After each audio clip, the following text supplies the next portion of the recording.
डालती है। Paro's parents were forced to leave their village after the well belonging to the so-called lower caste tribe. अब कहता है कि पारो शहर में आके फूल क्यों बेचती है? Why she is selling flowers? तो अब कहता है क्योंकि पहले वो गांव में रहती थी, तो गांव का जो कुआं था, अब पारो जो है छोटी जाति की है। हमारे यहाँ तो आप लोग जानते हैं कास्ट सिस्टम होता है, तो पारो जो है कैसी है? छोटे जाति की है। तो पारो के पेरेंट्स को फोर्स किया गया कि आप गांव छोड़ करके शहर में चले जाइए। क्यों? क्योंकि जिस कुआं से वो लोग पानी पीते थे वो सूख गया, मतलब गांव में अब उन लोग को पानी नहीं मिलता था।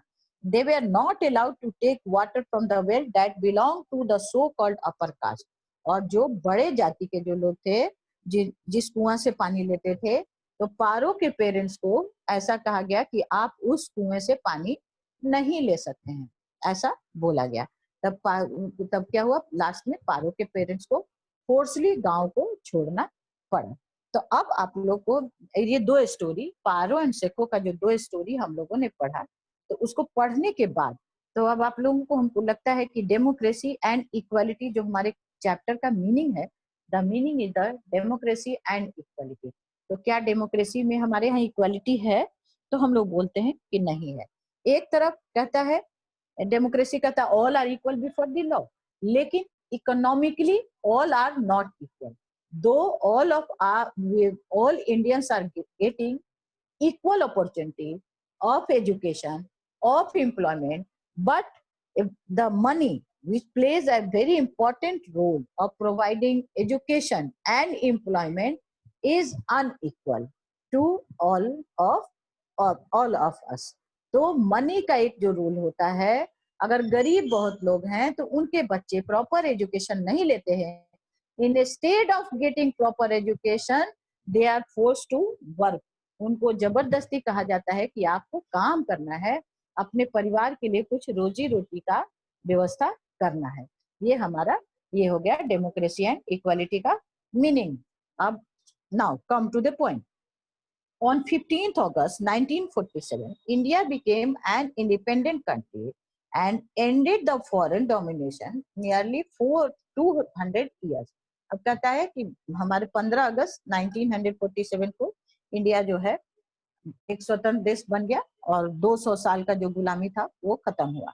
There was an urgent need to frame our own constitution. What is the constitution? Constitution is a written document that draws the framework of the political structure and the power and duties of the government. Government कैसे काम करेगी, इसको क्या करेगी, उसको कितना power रहेगा, people का रोल क्या होगा, ये सब कॉन्स्टिट्यूशन में लिखा रहता है। तो constitution is a written document to strengthen our newly owned freedom. Hence, a constitution is framed for free India. अब भारत के लिए भी एक कॉन्स्टिट्यूशन बनाया गया जो 26 जनवरी 1950 को लागू किया गया इंडिया में, और हम लोग रिपब्लिक डे मनाते हैं 26 जनवरी को। The preamble and introduction to the Indian constitution start with the preamble, मतलब सबसे पहले कॉन्स्टिट्यूशन एक किताब है, ये बात याद रखिएगा, लिखी हुई एक किताब है रूल्स का, रेगुलेशन का, और उसके जो सबसे ऊपर के पेज का जो वर्ड जो लिखा हुआ है उसी को प्रीएम्बल कहलाता है। Children, I am giving you a homework which you will show in tomorrow class. Screen share करके आप लोग दिखाएंगे। पेज नंबर 149 में प्रीएम्बल दिया हुआ है। ये जो है हम आप लोग को पोस्ट कर देंगे आज। इस चैप्टर का पीडीएफ हमने पोस्ट नहीं किया आप लोगों को। I will post the PDF and आप लोग जिनके पास बुक है वो बुक से कर लेंगे, नहीं तो with the help of PDF you write the preamble of India.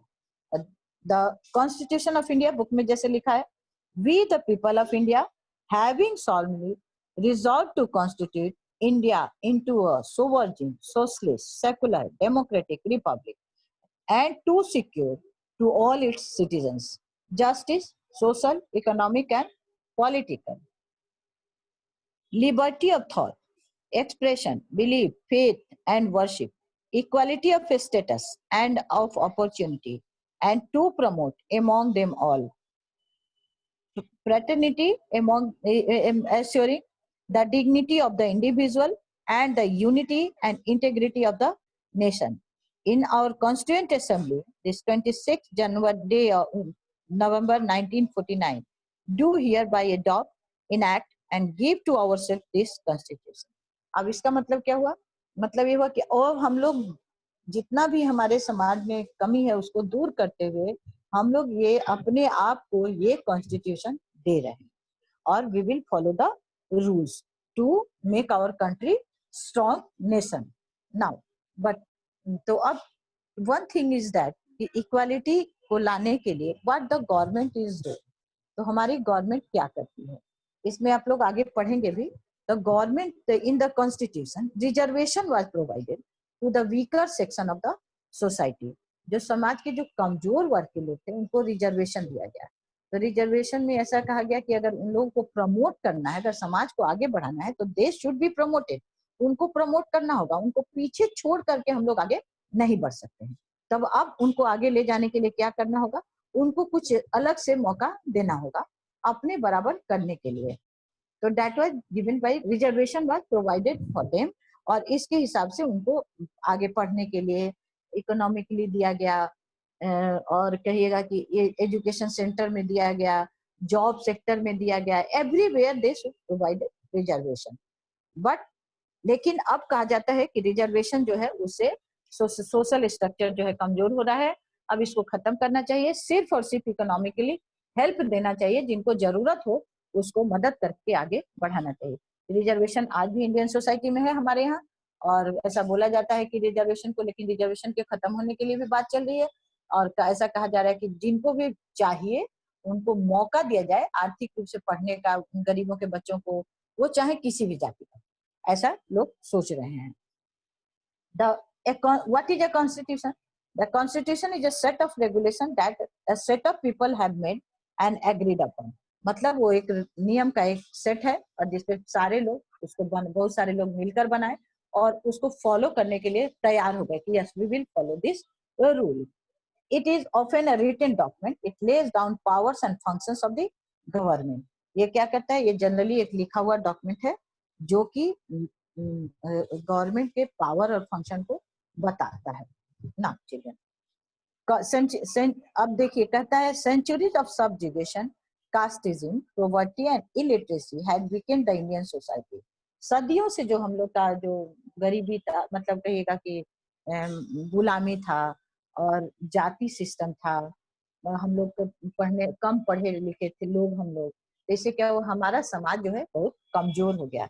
आप लोग जो है अभी भी मेडिवल पीरियड जो पढ़कर आप लोग आ रहे हैं साउथ का, तो आप लोग उसमें पढ़े होंगे इकोनॉमिक कंडीशन, सोशल कंडीशन, और उसमें जिसमें एजुकेशन भी था. तो एजुकेशन में देखते थे आप लोग किसी बड़े घर के लोग जो है पढ़ने के लिए जाते थे और मंदिर में और मठ में पढ़ते थे. स्कूल सिस्टम खत्म हो गया था. तो इससे क्या हुआ था कि लोगों का एजुकेशन, जो हम लोगों को एजुकेशन क्या कहता है? Education gives us power. Power मतलब किस तरह का पावर? ब्रेन को पावर देता है. What is right, what is wrong, education हम लोग को सिखा देता है और हम लोग राइटफुल होकर के बात करना शुरू कर देते हैं. बट जब इस सोसाइटी में, किसी भी समाज में या किसी भी देश में अगर लोग पढ़ेंगे लिखेंगे नहीं तो फिर उनका आगे बढ़ना मुश्किल हो जाता है. तो हम लोग जब गुलाम हो गए थे तो हम लोग का पढ़ाई लिखाई भी और सब कुछ भी बहुत खत्म हो गया था और इससे क्या हुआ? इंडिया बहुत पीछे चला गया था. Our constitution framers wanted to eradicate the discrimination that had divided the Indian society on the lines of religion, caste and economic status by ensuring the upliftment of all. अब हमारा सोसाइटी में सारे लोग कैसे हो गए थे? जिसको जैसे जिसके पास जितना पैसा था उसी तरह से लोग अपने आप को आगे बढ़ा रहे थे. तो गवर्नमेंट ने क्या किया कॉन्स्टिट्यूशन के थ्रू कि सबको एक साथ आगे बढ़ाना है. प्रोग्रेस ऑफ ऑल, सबका प्रोग्रेस हो जाए ऐसा सोचा गया. स्पेशली टू दोज, उसमें भी जिनका किनका ज्यादा, who had been exploited. Exploited माने जिनको लोग दबाए थे. एक्सप्लॉइट करना का मतलब शोषण करना, हिंदी में उसको शोषण करना कहते हैं, जिनको दबाया गया था. Hence India has opted for secularism where everyone is free to follow the religion of one's choice and the state does not have a religion of its own. तो सबसे पहले हम लोग यहाँ के धर्म को खत्म करने के लिए, धार्मिक इसको खत्म करने के लिए ये क्या किया गया कि इंडिया ने सेकुलर सिस्टम पर ऑप्ट किया और जिसमें ऐसा कहा गया कि all are equal before the law. कोई भी जो है कहिएगा कि धर्म अपने पसंद के हिसाब से रिलीजन को चुन सकता है और स्टेट का मतलब कंट्री का कोई अपना रिलीजन नहीं है, that is secularism. What is that? That is secularism, where everyone is free to follow the religion of one's choice and the state does not have a religion of its own. Indian constitution aims to establish a social order where identification of a person is not on the basis of the religion that he she follows or the caste he she belongs to, but it is on the basis of what he she or what he is and made himself into. अब कहता है कि हमारा समाज उस तरह का बनाने का मतलब इमेजिनेशन किया गया कि किसी को उसके जाति के नाम से नहीं जाना जाए. अब तब उसकी पहचान कैसे हो, वो कौन सा काम कर रहा है. अगर वो डिग्निटी का काम कर रहा है, कंट्री को आगे बढ़ाने का काम कर रहा है, तो उसका मतलब उसकी जाति वही मानी जाए. ये नहीं कहा जाए कि उसकी जाति छोटी है तो वो ये काम नहीं कर सकता है, ऐसा कहा गया. और एक डॉक्टर बी आर अम्बेडकर, उन्होंने कॉन्स्टिट्यूएंट असेंबली में एक स्पीच दिया था ऑन 25 नवंबर 1949. स्पीच का मतलब भाषण, जो कभी आप लोग भी देते हैं 15 अगस्त को, बच्चे आप लोग में से देते हैं. आशुतोष राणा 7B का बहुत बार देता है, बहुत अच्छा देता है. On 25 November 1949 doctor B R Ambedkar spoke in the constituent assembly में. उन्होंने बोला था, क्या बोले थे? In India there are caste. Bharat में हमारे देश में क्या है? जाति है. The caste are anti national. और जाति क्या है? राष्ट्र विरोधी है. एंटी नेशनल का मतलब क्या है? राष्ट्र विरोधी है. In the first place because they bring about separation in social life. तो अब राष्ट्र विरोधी कैसे है? तो सबसे पहले सोशल लाइफ में वो लोग अलगाव ले आते हैं जाति से. कोई अपने अपने जाति के हिसाब से लोग अपने को अलग कर लेते हैं, इसीलिए कहा जाता है कि फर्स्ट प्लेस क्या? सेपरेशन इन सोशल लाइफ, समाज में अलगाव लाता है. They are anti-national also because they generate jealousy and antipathy between caste and caste. और दूसरी तरफ क्या होता है? एक जाति के लोग दूसरी जाति के लोगों से घृणा करते हैं. तो इस तरह से भी वो जो है गलत है, जो नहीं होना चाहिए. But we must overcome all these difficulties if we wish to become a nation in reality. लेकिन इसके साथ साथ उन्होंने कहा कि हम इन सारे प्रॉब्लम्स को दूर करेंगे अगर हम अपने देश को आगे बढ़ाना चाहने का सोच रहे हैं. So that is the it was the speech given by Dr. B.R. Ambedkar on 25th November 1949 in the Constituent Assembly. Now, in class 6, we have read that in a democracy, everyone is equal. Our Constitution has granted universal adult franchise. Universal adult franchise, जिसको हम लोगों ने अभी तुरंत कुछ ही देर पहले आप लोगों को मैंने बताया, आप लोगों को universal adult franchise.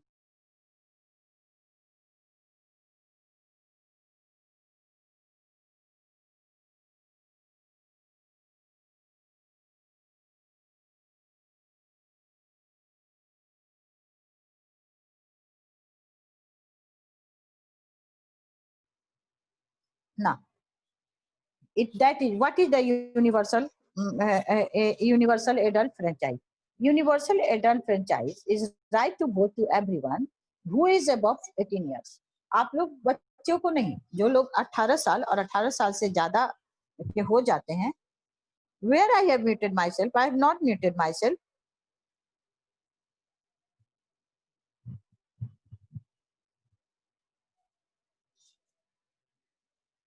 Right to vote to everyone who is above 18 years without any discrimination of caste, color, religion, region और लैंग्वेज. अब क्या? जाति, गोरा है कि काला है, उसका धर्म क्या है, सबसे ऊपर हटके हर इंडियन को एक दिया गया कि वो जो है वोट देने का अधिकार, right to vote. That is universal adult franchise. अब कहता है वन मैन वन वोट, एक आदमी एक वोट दे सकता है. was the most courageous step of the constitution framer. उस समय कहा जाता है कि जो कॉन्स्टिट्यूशन जो लोग बनाने वाले थे उनका ये, क्योंकि हमारे यहाँ इंडिया ही ऐसा कंट्री है जो सबसे पहले अपने सारे देशवासियों को, याद रखिएगा, ऑल कंट्रीमैन जो लोग भी, पहले 21 साल था, पहले राइट टू वोट का एज जो था 18 ईयर्स था, 21 ईयर्स था. लेकिन जब प्राइम मिनिस्टर जब राजीव गांधी बने तो ही हैज चेंज और द रूल, जो कहिएगा कि सेक्शन को बदल करके कॉन्स्टिट्यूशन को अमेंड करके और 18 इयर्स वोटिंग एज को करा दिया गया. उस समय Rajiv Gandhi was the prime minister of India. और हमारा अभी आगे आप लोग पढ़िएगा, जब थोड़ा और आगे बढ़िएगा, जबकि पढ़िएगा role of women, gender discrimination, तो उसमें देखिएगा इंग्लैंड और अमेरिका, यूरोपियन कंट्रीज में, फ्रांस और इंग्लैंड में, जब जहाँ से सब कुछ बोला जाता है कि they are well educated, they are कहिएगा developed country, but they have given the voting right to the women after the when the India got freedom, then the women in um, France and Britain got the right to cast their vote. Uh, in the year, I'm telling you the year, in the year 1928, England में 1928 में और France में 1944 में. अब वो जब after a long period of demand, because France में French revolution जो है हो चुका था इन द 1789 में, और उसके बाद 1944 में फ्रांस में दिया गया लेडीज को वोट देने का राइट, वुमेन. और इंग्लैंड में भी 1928 में, जबकि इंग्लैंड उस समय जो है पूरे दुनिया भर में राज करता था, लेकिन वो भी अपने कंट्री की लेडीज को इक्वल राइट नहीं देता था. और इंडिया में उस समय जबकि ज्यादातर लोग पढ़े लिखे नहीं थे, और फिर भी क्या हुआ कि सबको वोट देने का अधिकार मिल गया. इसलिए इसको कहा जाता है कि it was the most courageous step of the people taken by the government at that time. उस समय जो गवर्नमेंट ने जो स्टेप लिया वो बहुत करेजियस था. उसके बाद ना children, I want to, our government has adopted various measures like loans, self-employment scheme, low budget housing, on installment, free legal advice, widow pension, etc. to provide education, unemployment and housing to all. हमारी सरकार ने तरह तरह के मतलब लोगों को आगे बढ़ाने, जस्ट टू कहिएगा कि लोगों को मोरल बूस्टिंग के लिए, कंट्री का ये दिखाने के लिए कि सारे लोग, all citizen should be equal, to provide equal opportunity to all. Government तरह तरह का स्कीम देती है सारे लोगों के लिए. Now next, we must sure that Indian democracy goes in the right direction. कहता है कि हमको ये सब जरूर श्योर करना चाहिए कि इंडियन डेमोक्रेसी जो है राइट डायरेक्शन में पहुंचे, और it goes in the end provide equality to all, और सबको इक्वालिटी दे, मतलब सबको बराबरी का अधिकार मिले. Where all citizens are aware, ऐसा जगह जहाँ सारे सिटीजन जो है कैसे हैं, अवेयर हैं, जागरूक हैं. And equality to all citizen, enlightened and educated. Let us all make India a successful democracy. अब कहता है हम लोग सभी इंडियंस मिल करके और एक पूरे अपने देश को एक सक्सेसफुल डेमोक्रेसी, सफल डेमोक्रेसी के रूप में बनाए, वेयर ऑल आर इक्वल, हर कोई बराबर में रहे और सबको बराबर का मौका मिले. और नाउ अब व्हाट इज द, फिर again I am going to repeat my some words, that is the democracy, a kind of system where people have supreme power. What is a democracy? A kind of system where people have supreme power, जहाँ लोगों के पास supreme power है, और they rule through their representative. और लोग कैसे rule करते हैं? अपने रिप्रेजेंटेटिव के थ्रू रूल करते हैं. they rule through their representative, जो हम लोग वोट देते हैं और अपने रिप्रेजेंटेटिव्स को चुनते हैं. Is it clear to all of you, children? And now again I am going to tell you एक और चीज है दैट आप लोग सुने होंगे. आनंद कुमार जो सुपर 30 चलाते हैं, उन्होंने भी जो गरीब के बच्चों को पढ़ाते हैं, और वो चिल्ड्रन, ऐसे चिल्ड्रन आईआईटी भी निकालते हैं और बड़े बड़े पोस्ट के लिए. तो उन्होंने एक बच्चा राहुल पढ़ करके और आगे बढ़ा, और Rahul has written a letter to his teacher Anand Kumar. तो क्या लिखा? Dear Anand sir, thank you, my life will be different because of you. उसने क्या लिखा? ये आनंद सर, मेरा थैंक यू, आपको मेरा थैंक यू, क्योंकि मेरा जिंदगी आपकी वजह से अलग हुआ, डिफरेंट हो गया है. कैसे हो गया different? Because you have provided me an opportunity to get proper education. My father is a poor farmer in Jharkhand Hazaribagh area. मेरे फादर कौन है? एक गरीब किसान है झारखंड. कहाँ पे? झारखंड हजारीबाग एरिया में. My father goes to Kolkata to work as a labourer. मेरे पिता कहाँ चले गए? एक मजदूर के रूप में काम करने के लिए कोलकाता चले गए। You provided coaching, lodging and food for a year to prepare me for IIT. और मेरे पिता नहीं थे, वो काम करने के लिए चले गए थे, और आपने हमको 1 साल तक खाना, कपड़ा, रहने का जगह और एजुकेशन सब कुछ आपने मुझे फ्री में दिलवाया। Now I will build a hospital and school in my village. हम अपने गांव में एक हॉस्पिटल और स्कूल बनवाएंगे। I am lucky to have you sir. मैं बहुत किस्मत वाला हूँ सर कि मेरे साथ आप हैं। I owe everything to you. आपके कहे हिसाब से मैं सब कुछ करूंगा। It was the letter written by a poor student, socially deprived child who has got an opportunity to get a proper education. Mister Anand super 30 वाले जो हैं, जो हमारे पटना में ही रहते हैं, he has helped him.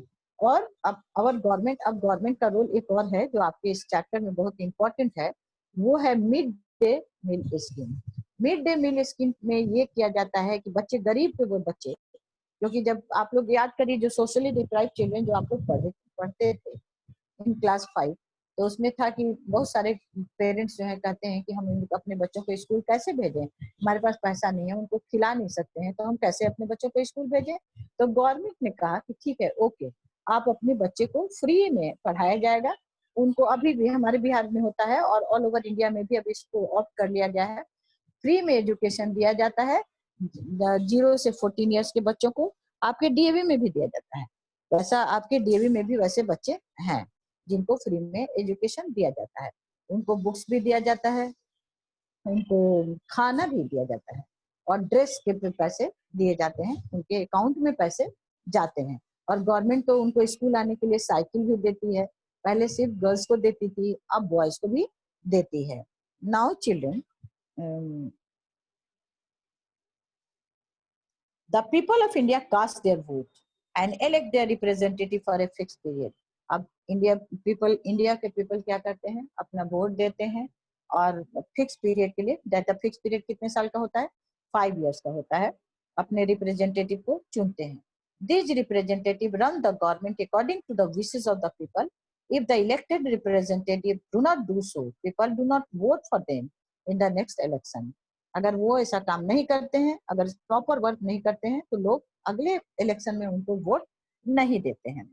Do not vote for them in the next election. People also keep a close watch on the activities of their representative to guard their rights as granted by the Constitution. In Indian multi-party system, the party or a combination of parties that get the majority forms the government. The elected leader of the party or a person whom the combination of parties support became the prime minister. When a party or combination of parties that fails to get majority of seats in the election performs the role of opposition, it keeps a check on the activities of the ruling party and protect the right of the people. अब कहता है कि जो लोग जिनको majority नहीं आती है, तब वो लोग क्या काम करते हैं, वो लोग करते हैं मतलब ऑपोजिशन का रोल करते हैं। तो ऑपोजिशन पार्टी का रोल क्या होता है, ऑपोजिशन पार्टी जो है गवर्नमेंट के काम को देखती है और उसको चेक करती है, मतलब बताती है कि आपका काम कहाँ गलत है। तो ऑपोजिशन भी जो काम को लोग मतलब it also act as the representative of the people. और अगर गवर्नमेंट अच्छे से काम नहीं करती है कभी कभी, तो ऑपोजिशन पार्टी जो है मतलब उसको समटाइम्स ऑपोजिशन पार्टी गवर्नमेंट अपना भी वो भी गवर्नमेंट बना लेती है। That is the role of the opposition party. Before independence some sections of our society offered from economic and social backwardness. The Constitution of Free India made a special provision to them for them to so that everyone can live a life of dignity and enjoy equality. लोग इसको थोड़ा ध्यान दे दीजिए। It has entrusted the government with the responsibility of providing social, economic, and political equality to all as a necessary condition for successful working of Indian democracy. अब इसमें मतलब democracy अच्छे से काम करे, इसके लिए गवर्नमेंट ने उनको ये किया, मतलब मदद किया।